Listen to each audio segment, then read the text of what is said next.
Good afternoon, good afternoon. Ayan, kagigising ko lang. Ayan, 4:25 na. Ayan.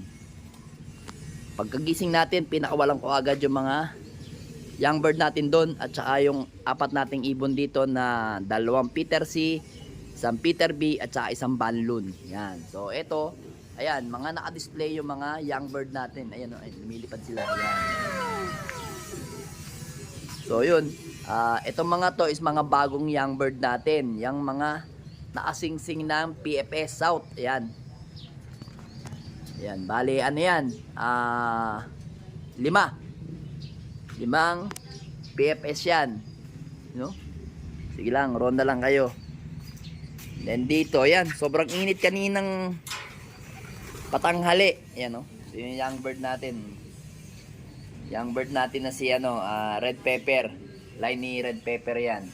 So itong mga to, may mga tape yan. Yung mga nasa baba na yan, bali 6. O ito, ano yan, si Litar. So itong mga to, hindi ko napakawalan. Yun nga mga kapel, kanina nag-start na kami magtinda, ayun. Nag-start na kami magtinda ng mami. Yun, sa aming pwesto. Yun mga kapel, kung gusto nyong makita yung ano namin, tinda namin, nag-upload ako sa page natin sa Reel. Ayun. Kaka-start lang namin kaninang umaga. Medyo puyat kasi gising ko kanina alas 3. Madaling araw. So yun. Nagpahinga muna tayo. Bombahan mo na lang yan, Brain. Ayan. First day namin na yun. Medyo lumambot yung gulong namin. Nanibago siguro. Ayan. Huwag mong baklasin. Bobombahan na na. Ayan yung bomba. Then ayan yung mga belo. Magkasama na si dalawang magkapatid na crested. Ayan o. Ayan. Ito yung may puyo sa batok. At yan, may puyo rin sa batok. Nagsama sila dito sa loop. Ayan. Kasi ganun din eh. Lilipad yung ibang ibon dito by August. By August. Ayan. July, August siguro. Mga ganun part. Tapos sila naman, itong mga PFS naman is by October. Ayan. So gutom na yan, mga abel. Hingal, no? Sobrang init kasi ngayon, mga abel. Then, yun nga, mga abel, naka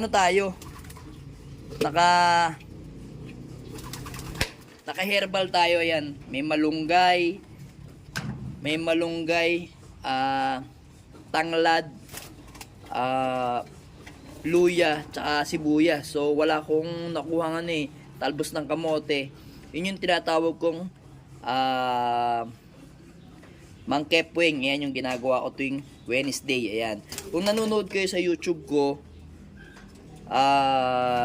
dati pa, nung nasa Santa Monica, San Simon pa tayo, yan lagi ang ginagawa ko.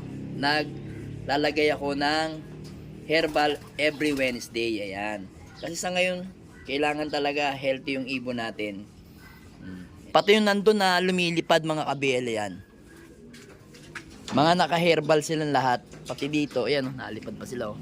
Pati dito. Tumitigas? Ayan, oh. Ayan. Kitang-kita nyo yan, oh.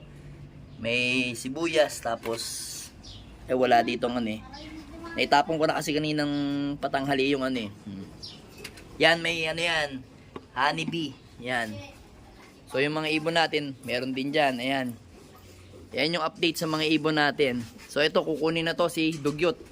So ito yung ating nga pala, naglabas na ng singsing yung TGRC, ha? Mame. Sa TGRC. So yun, ang gagawin natin is summer lang yung kanilang inilabas. So mamimili lang tayo. So ito nga, possible magamit uli natin. Ayan. Mga gagamitin natin, 1, 2, mga barako 2, 3, 4, 5.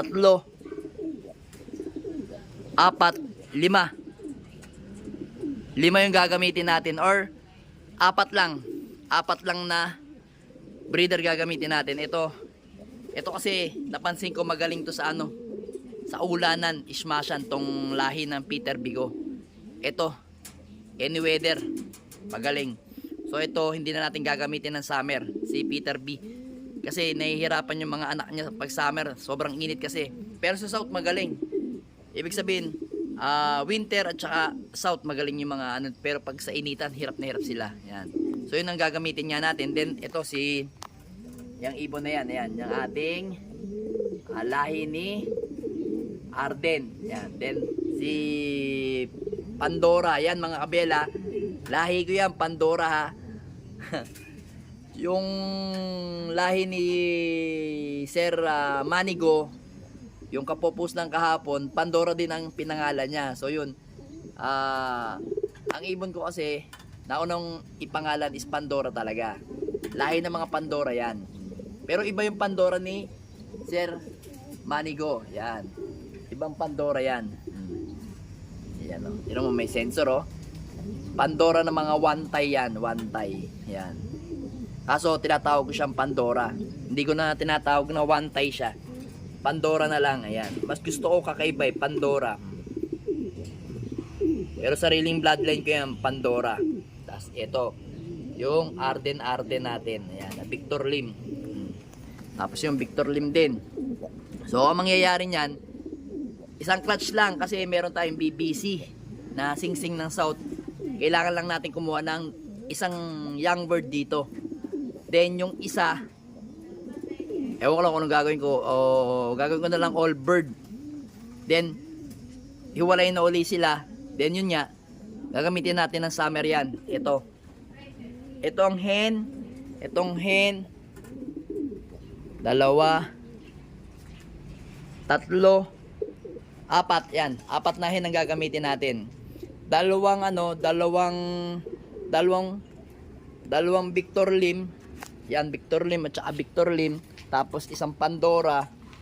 Then, isang email. Litar. Yan, litar natin na yan. Yan yung mga gagamitin natin sa paparating na breeding ng summer ng TGRC. Ayan. So, kaya kinukondisyon ko na para may sasalang ko. So, ang mangyayari niyan, teka lang, pag-iisipan ko mabuti. Ito kasi parang ayaw ko ng baklasin eh. Pagpapahingahin ko lang sila. Separate ko lang sila ng mga isang buwan. Sa ako sila uli pagpaparisin. Tatapusin ko lang to. Tapos, kasi ano sila eh. Parang tingin ko match silang dalawa eh. Pero, syempre, tingnan din natin.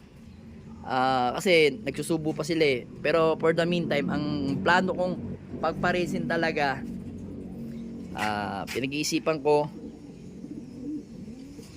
ito kasi maganda maglabas din eh. Ito na lang, itong dalawang to, pagpaparisin ko, or itong si Johnson President at saka to. Yan. Yang si Litar, then si Victor Lim, na Lady Victoria, at saka to, pagpaparisin natin. Yun na lang. Ganoon na lang gagawin natin. Pero abang-abang lang mga abel sa mga mangyayari sa mga ibon natin habang umiikot pa yung mga ibon natin. Ayan mga abel ito yung tubig nila. Meron pa rin. Ayan. Ano lang yan, wala lang nakalagay na ano, pero herbal din yan. So yun, yung dalawang young bird natin na lumilipad na si Litar at saka si Johnson President, yun na lang ang i-entry natin sa paparating na young bird.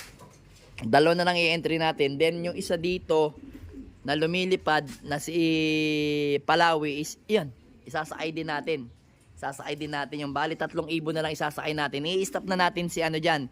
Stop na natin dyan si Banlon 73 kasi nga plano ko Banlon 73 is pampuling pan-race lang siya. So hindi na siya sasampa sa derby. So kasi ilang beses na siya nakakuha ng pooling eh. Tsaka mga side-bet hindi naman natin pwedeng isagad kasi nakikita ko parang hanggang ganun lang yung kakayanan niya. Kasi nga na-cross nga natin si Banlon 73 sa anak nito ni Dugyot. So speed niya kasi reso nga kasi to eh. Yan. Kaya speed siya. Tapos ito may halo rin na reso.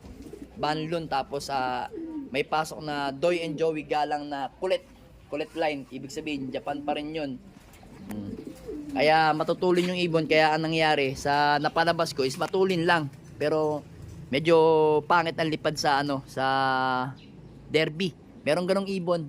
So ngayon, pampuling-puling na lang siya. Then, meron pa tayo dyan 2 ibon na pwede natin ilaban ng derby na yun na disgrasya lang sa lawag.